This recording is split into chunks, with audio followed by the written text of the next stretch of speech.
Natagpuan malapit sa Barangay Hall sa Malasiki, Pangasinan ang bagong silang na sanggol. Tutukan sa report ni Russell Simorio.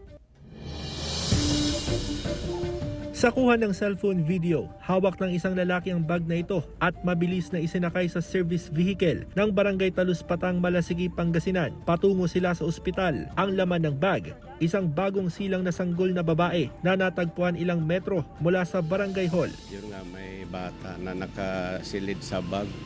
Pero mamahalin yung bag daw.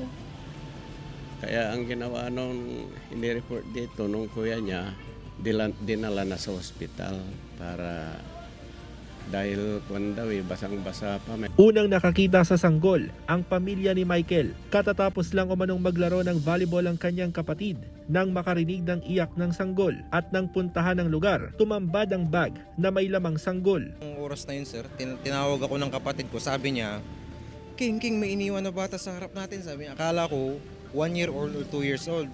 Pagkabukas ko ng zipper ng bag yung nakita namin, sir, gumagalaw tapos umiiyak talaga yung laman niya.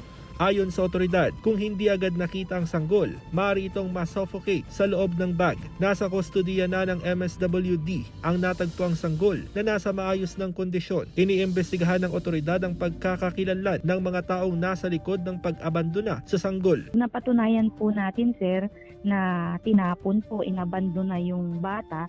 Both parents po ay makakasuhan po sila ng Republic Act 7610 o yung tinatawag natin na Special Protection of Children Against Child Abuse, Exploitation and Discrimination Act, sir. Sa ngayon, marami ang nagpakita ng interes na ampunin ang natagpuang sanggol. Kasama si Henry Dumensin, Russell Simorio, One North Central Luzon.